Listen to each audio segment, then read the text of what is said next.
All right. Welcome back into the podcast. I am Jake Massucci, of course. We're going right through episode 15. We're in the middle of it. And I got my guy, Marty Massucci, with me. I'm so happy to have him here, my cousin, my guy. And we were talking. We wanted to do a podcast together. And Marty was like, football's over. I don't really want to go through football. And I was like, you know what? I got an idea. Let's do a little detour. We're going to go into some Marvel comics today. So if you're excited or not, you're going to enjoy this. Trust me. Marty Massucci, he knows what he's doing on Marvel. Isn't that right, Marty? Oh, yeah. Yeah. All day. All day for sure. And I was so excited to do this. We were planning on doing it right after the Ant-Man and the Wasp that we saw. But things fell through a little bit on me, but that's okay. That's okay. And then it was on me because I have a crazy schedule too. Exactly. We got crazy schedules. We're busy college kids. It happens, right? It happens. But today we're going to talk about all things Marvel. We're going to get into some Ant-Man and the Wasp and all that's to come. But first, Marty, why don't you introduce yourself to the audience? So I am at Lawrence Tech at the moment studying robotics engineering. Genius right here. He's taking 24 credits, is that right? 24 credits, working 20 hours a week, and still I'm crazy somehow find some free time in there somewhere. Unbelievable. Do stuff like this, game nights, different things. Yeah. Yeah, no, he is an absolute Marvel expert. Like, we will talk Marvel for so long, it's unbelievable. Like, it's flat out unbelievable. Trust me, I wanted to get Marvel on this podcast, and I knew that Marty Massucci would be my first call, and Marty Hannon would be my second call. But you've already seen Marty Hannon on baseball, so. Marty Hannon, I'm shouting you out. We're doing a podcast in the future. Yes, we will do a podcast, because Marvel's only going to get better, man. May or may not include Jake, TBD. Oh, man, I'm already getting taken out. That's funny. That's funny right there. All right, why don't we get started? Let's start with Ant-Man and the Wasp, because that's what we were really excited to get into to start. First of all, it's been a while for the audience. I think it was out a month ago. Was a month ago? Something sound like right? That, yeah. Yeah, it sounds right. So let's remind the audience a little bit of what happened in the show. Why don't you go ahead and start? So pretty much everyone split back. War is over, quote unquote. Scott is having fun. He's signing autographs. He wrote a book.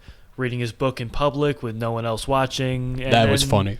They all get sucked into the Quantumania. Mm-hmm. Now, this all turns into details aren't really given. There's not really much happening, but then all of a sudden, oh shoot, there's Kang. Now, Kang, to us, we obviously know him as the bad guy. And all this stuff happens. Scott is forced to get his time sphere energy ball to actually to have Kang finally use it. Now, this is obtained, things happen, then there rolls up on the final fight scene. And this is where the ants swarm in, stuff happens, and overall ends with Scott being stuck in the quantum realm. But oh wait, he wasn't. Which we'll get into a little bit later, but we weren't too big of fans of that ending. But I think overall as a movie, when we walked out of the theater, we were like, okay, this is a solid movie. You know, like they had a good story arc. It was kind of funny. You know, it had a lot of good Marvel things. But we've both agreed on some of the past Marvel movies. It just hasn't been the same Marvel. It just hasn't felt right. You know, like that movie, I think it was good for your average Marvel movie, but that movie was supposed to be something big with Kang the Conqueror coming in. And I'm just not sure, you know, like it probably could have been bigger. It probably could have been better. And we just watched a video, Film Theory, right? Yes. And they were talking about how like it seems like two different plot lines were put together in that movie. Talk about your opinion of the movie. Like, what did you see that probably could have been better in that movie? So I'll start off with the high. I was loving the intro. I was loving the speed of the movie because in the past they've had a lot of issues with timing and all of that. And I also love how they're introducing new characters like MODOK. But that's where then it gets into the bad. How they introduced MODOK. Design do not like that. That was iffy at best. I think they definitely could have schemed it better, different design, same person. It definitely could have turned out better. And the ending of MODOK, oh yes, I'm an adventure now, and then he dies. Yeah, a little bit of a rough sequence for MODOK in that movie. Yeah, but then after that, some of the other stuff I saw, like Jake was talking about different missing plot lines, like why am I blanking here? Like in the end fight where Ant-Man is just absolutely outraged. That just didn't fit his entire demeanor. Like, it really didn't. He's never been an extreme emotion person. Even a little bit when it comes to Cassie. Yeah, he gets mad, but not that mad. Exactly. It felt like he was like backstabbed in that moment. Yes. And the thing is too is like in the movie, like Kang's still, like, you know him as a conqueror. He was introduced as a conqueror. So like, why do you go in expecting Kang to be 100% straight with you and like say, oh, I got this deal for you, I'm 100% gonna be right for you, you know, like I'm gonna do the right thing? No, he's not gonna do the right thing. He's a conqueror, right? You know, so I think what you're saying there, like, it's just not Scott's character, you know? And yes, I like what you're saying, like it is Cassie and stuff, but it seemed like Scott and Kang had like a different deal, and it was like a real deal, and Scott didn't really know like Kang was a conqueror, but in the actual movie he knew he was a conqueror. You know, it's kind of hard to explain, but what I would say is I feel like in the movie they wanted to put Kang as more of a surprise than they actually did. And that's what goes into kind of the trying to put it in the right way, but like the organization of the Phase 4, Phase 5 series compared to the organization of when the Infinity Saga was going. Yeah, Phase 3, yeah, that they executed Phase 3 almost perfectly, but then rolling into Phase 4, post-blip, everything's happening, there's more of a fight, while to add on to something you were saying earlier, this is also kind of a split in the movie, because like it's being pulled two different ways, where yes, they're trying to pull it where younger generation with Cassie, older generation with Scott, but then they really didn't pick a side. It was kind of, oh hey, I think everyone's right. And this is a problem Marvel's been having, is almost making up their mind. They're trying to make too many people happy, and then no one's going to be happy. So if it's more, yes, we're picking this, it's we want to start pushing towards the newer generation, we want to start introducing new characters, and they have, but not always in the best ways.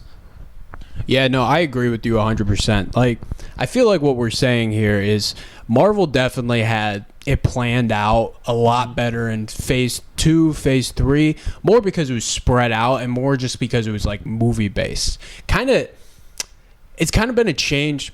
I don't feel like it was exactly COVID that did this change, but ever since like the TikTok era and the Instagram Reels era, people have been wanting content all the time. Like even on Jake's Takes, that's what people want, you know? Like the reason why I can build an audience is because I'm doing content as much as I can, you know? And that's kind of what's just becoming life now.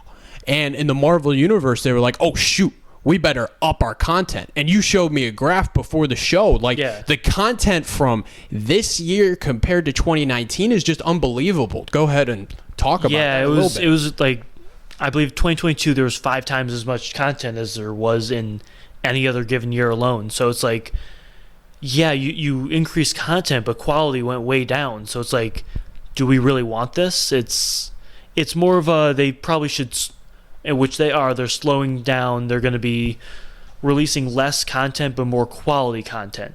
So it's, yes, we're not going to get as much, but when we do, it's going to be, oh my God, this is the best. Yeah, no, getting into that a little bit. Some of the next movies, we got Guardians of the Galaxy 3, May 5th, 2023. The Marvels coming out November 10th, 2023. I'm kind of excited for that. I originally started, like, I liked the Captain Marvel movie, and then I wasn't, like, the biggest fan of this actress, like, and what she was saying and stuff, but I thought she played the character in that first movie really well. And I think I might be in the minority there, because a lot of people just don't like the actress, but I tend to look past the actress and look at the character as a whole, and I kind of like the character of Brie Larson. Do you agree with me there? Or? So I'm not really familiar with a lot of Brie Larson's stuff, but I love the way she played the character. Yeah. I love that, but then Marvel did, like, flip the switch and they changed the character. Now, I have nothing against, like, all, like, anything in general, but, like, if you're gonna change a character, make a new character instead of changing an old one. So don't like, oh, hey, now this person's gay. Make a gay character. Then that's completely fine. We're gonna love it. We're gonna eat it all up. But it's like, don't just start changing characters. Change characters. Keep content, and then add in new characters as you see fit. Exactly. It was kind of just like blindsiding, you know, like you can't just change a character like that to me. Like it doesn't help the character like mature and get better, Right. you know, and it kind of seemed like a last minute move, like to help out, which I get. Like I'm perfectly fine with like having gay characters in movies. That's 100%. Yeah. It's great. It's great, but like I feel like it should be right off the bat, like you were saying. Yeah. All right, getting into some of the other movies. Captain America: New World Order, dude, that might be a good movie. Dude. That should be interesting. That's either going to be really good or it's a possible flop, but depending on how they pull it off. Because as we saw in like Falcon and the Winter Soldier, it was a little iffy. I would say that's one of their worst TV shows. I would agree with that. Because, yeah, they kind of... I just didn't like the acting in it. And I felt like the storyline was kind of just forced. Yes. You know, yes. like, I didn't love... Like, the Zemo stuff was kind of cool. I liked that because it brought back the character. But, like, I just didn't think the villain was worked on well enough. No, not at all. And I really like the villains that are really put together strongly and have a great character base. Like, I love Thanos. Like, they did an unbelievable job with Thanos, and I think they're doing a great job with Kang right now, too, because you're really seeing his side of the story, especially with Loki, which we'll kind of get into later. But, yeah, no, I just didn't think they did a great job with the villain, and I'm not sure, like, where Bucky and the Falcon storyline is going, you know? Right, and then if they can definitely boost it up, and it could be an amazing film. But that's if it's with the right execution, with the right storyline. So that's something we'll find out later. Yeah, no, it's up in the air. We'll see for sure. Some of the other movies, Thunderbolts, which I don't know too much about, so I don't.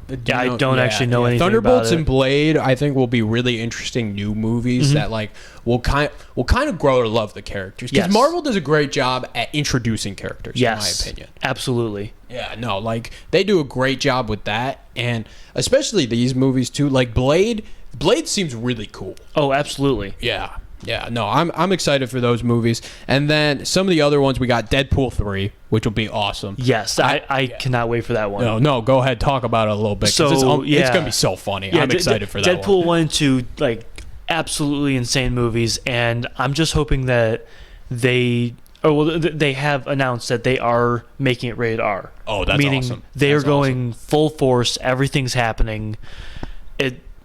Stuff is flying everywhere.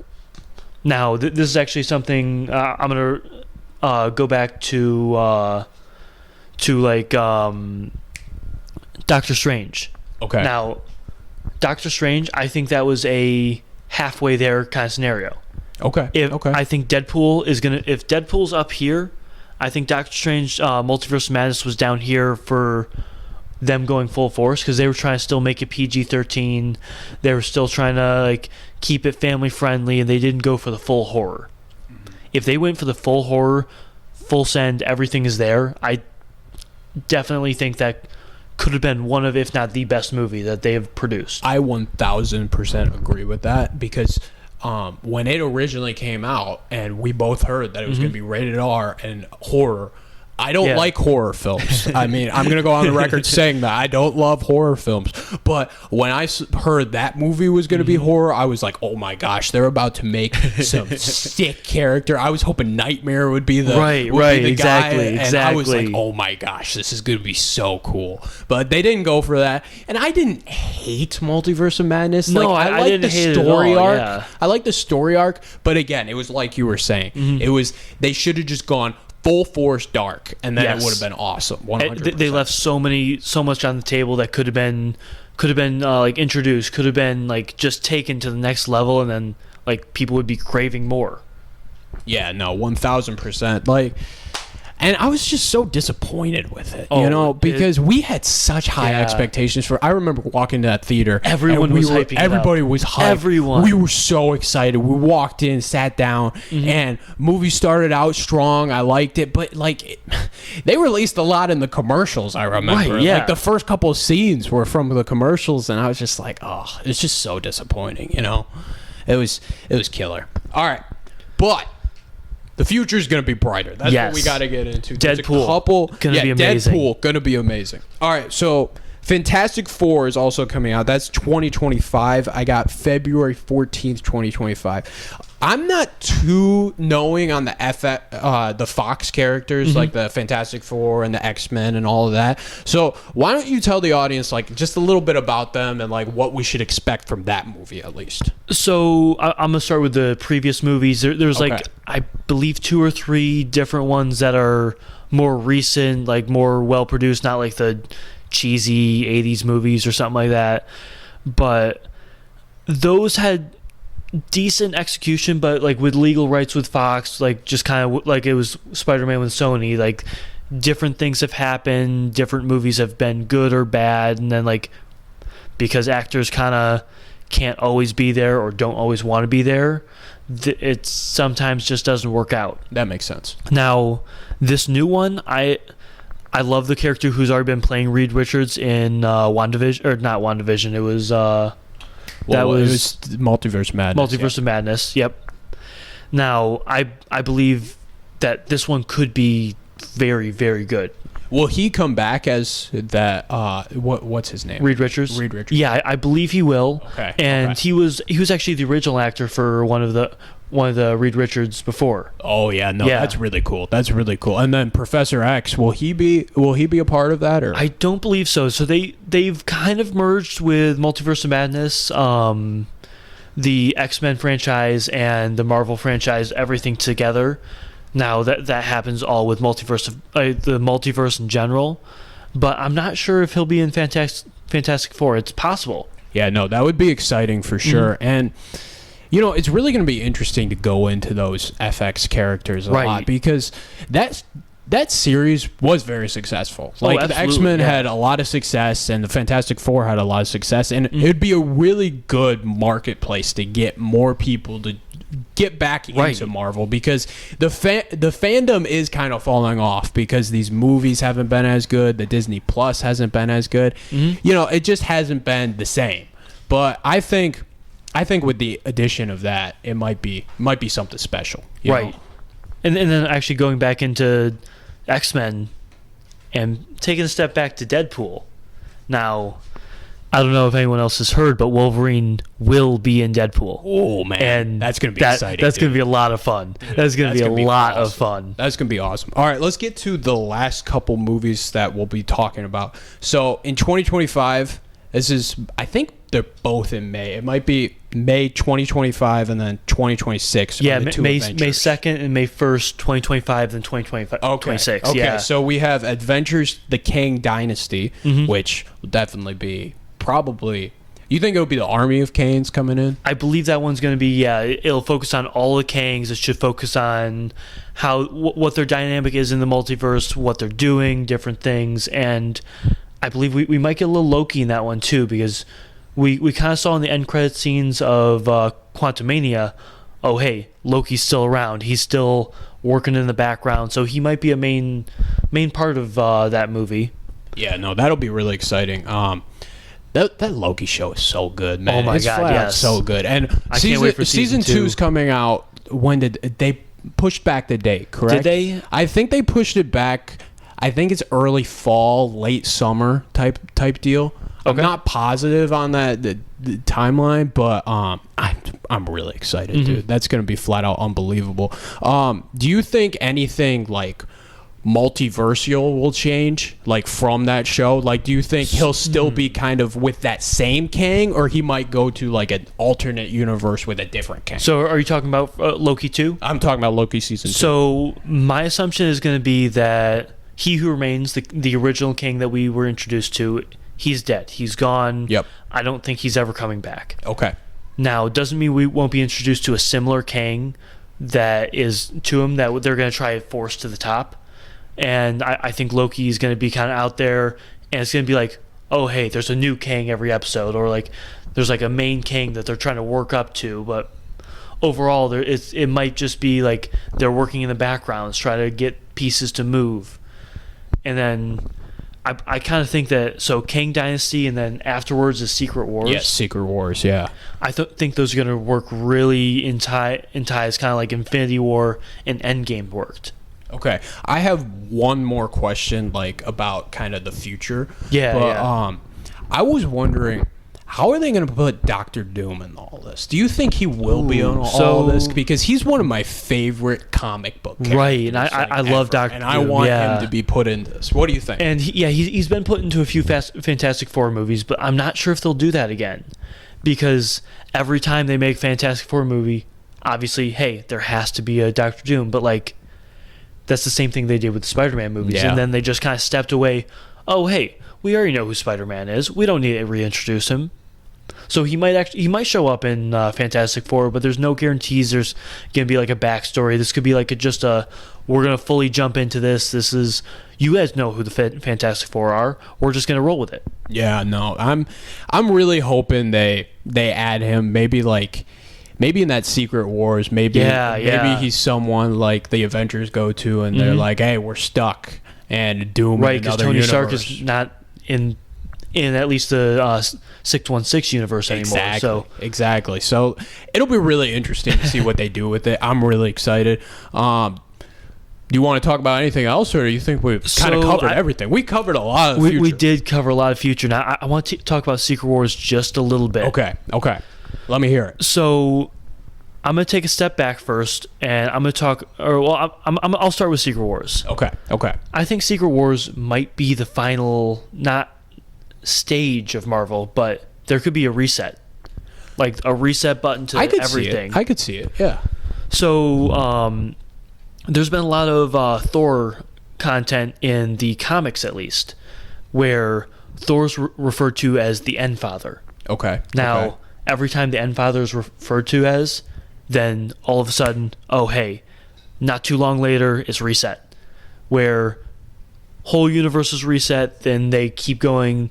Doesn't mean they can't bring back other characters. Doesn't mean, like, old characters are dead, new characters alive. It's like, it's a whole new dynamic. So they could just change everything.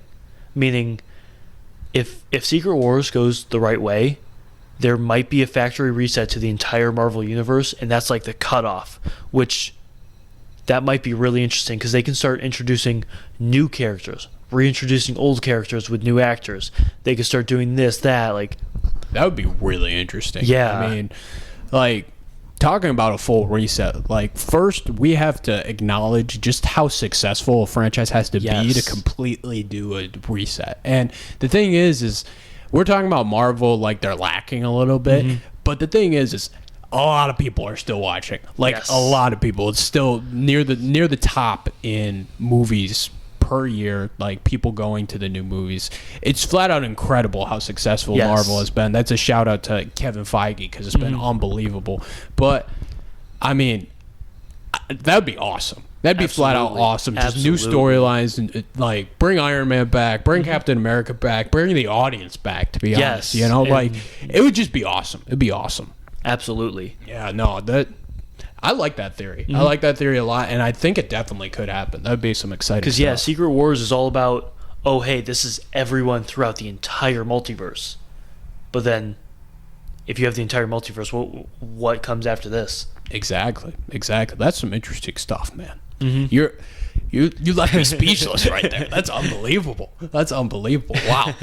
All right. Well, I think that's a good stopping point right there. I mean, Marty brings in a bomb on me, and I'm shocked right there. But that's awesome. That's kind of our little Marvel talk on Jake's Takes. We kind of did a little detour, but it was a lot of fun. We had a little 25-minute conversation. It was some pretty good stuff. When some Marvel stuff comes out, I might bring Marty back, and we'll talk about some Marvel. And if you guys are into it, we'll bring them back more often, do some more detours. Sorry, I can't speak, but it's all good. It'll be a lot of fun. So Marty, I'm really appreciative of you coming on. So I'm glad thank you to be so here. much. Yeah. No, this was a great episode. So I really appreciate it. That's gonna wrap up Jake's Takes for today. This is episode 15. Thank you to Marty Massucci, and that's gonna wrap it up. I will see you guys next time. Peace. Shout out to DHG. You know who you are.